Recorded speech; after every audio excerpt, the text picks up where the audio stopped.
How to turn off power saving mode on Android. Hey guys, in this short tutorial I'll be showing you how to turn off power saving mode on your Android device. Power saving mode is a useful feature that helps conserve battery life by reducing certain features or limiting performance. However, there may be times when you want to disable the mode to enjoy the full capabilities of your device.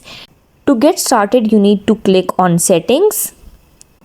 And here you need to scroll down and you will see an option battery. Click on it. Here you will see an option of power saving mode. Simply toggle off the switch over here. Now the power saving mode is disabled. So that wrap up this tutorial. If you have any question about the whole process, please let me know in the comments below. And if this video helped you out, please give a thumbs up and subscribe to our channel for more tutorials like this. Thank you for watching this video.